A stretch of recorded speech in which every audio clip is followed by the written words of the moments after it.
guys like orange toast?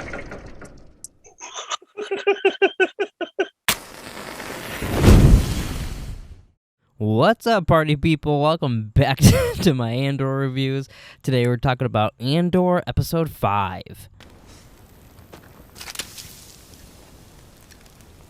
So we're 5 episodes deep into Star Wars Andor, a prequel to Rogue One. But I mean, we're 5. The first 3 episodes, and people complained about how slow the show was. I was like, okay, come on, calm down. Nobody cares. You can relax. But 4th episode, it was kind of slow, but also kind of a little more interesting. So I was like, oh, I'm getting this. 5 slow episodes like this, of just complete 5 setup episodes in a 12-episode show. 5 of them are set up. This better be the coolest heist episode I've ever seen in my entire life. You know what I mean? But I don't know. We'll see. But so getting into this actual episode, it opens up with cop from previous episode, like the mall cop. I don't know his name. I should have wrote it down. But him and his mom, they're having a conversation, and he was eating some cereal with some blue milk in it. I like that little nod.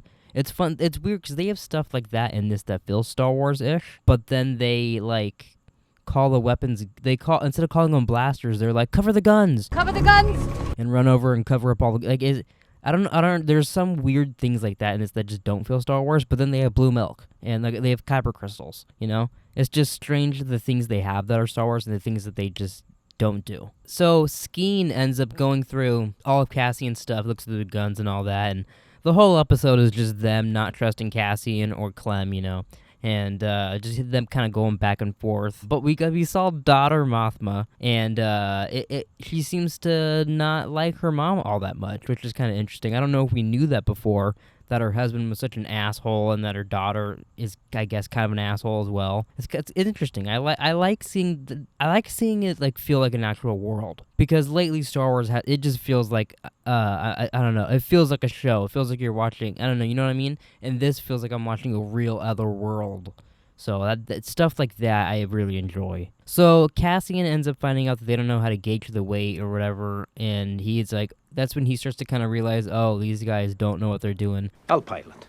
Maybe this is why fucking Luthen put me in this group, because they don't know what they need me to lead. They need Mr. Cassian Andor here, or Cassian Andor, you know? I also really like in this show how they use the TIE fighters as if they're like sharks from Jaws. Every sequence from them is like, it just feels like you could put the Jaws music in there and it'd be perfectly fine. So later on, Skeen ends up pulling a knife on Cassian Andor, and he takes his kyber crystal that he has from Luthen, and that's when, you know, they kind of start revealing some shit to each other.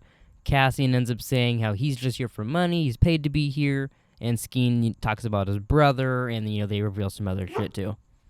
Sorry, that's my dog. But I also like there too that, Cassian ends up kind of flipping it on them. He calls them kind of like scaredy cats and is like, you guys are calling me out, and if I would have told you the truth earlier, this may be okay, but you probably would have just, you know, there'd be something else that you'd be complaining about. So, you know, we're just freaking out because we're about to go on like a big heist, you know. At least it seems like it. We're making these people watch 6 episodes of us fucking walk like this is Lord of the Rings or something, you know. Jesus. I do also, you know, it's funny because I complain a lot, but I do love this show.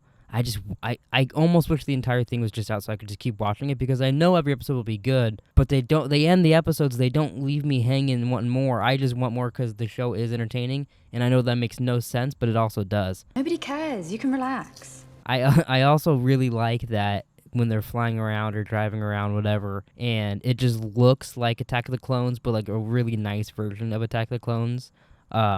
I love those little bits. I really like that we get that, because like always it felt like for a bit we were never going to get anything like that remotely in Star Wars ever again. So it's really neat to get stuff like that again. And then my last note I got here is that Luthen is starting to doubt the team. I'm assuming it's going to work because Cassian Andor ends up being in Rogue One, so he doesn't die here. So I'm assuming things go fine, you know. Maybe he like loses a toe. I don't think we ever saw his toes in Rogue One, so he could lose a toe or something in this series. So that's one thing they got going for them, is they can cut off at least a toe. But that being said, I think that's gonna do it for this Andor video. I'm really enjoying the show, but I hope things start happening soon, because I don't think a lot of people are gonna stick around the way I'm just gonna stick around for every episode. So for the show's sake, I hope something happens next week. Yeah. So if you enjoyed this video, please give me a like, subscribe maybe if you haven't already. Comment down below what you've thought about Andor so far, and I'll catch you guys next week where, hey, maybe they'll do a heist. Maybe.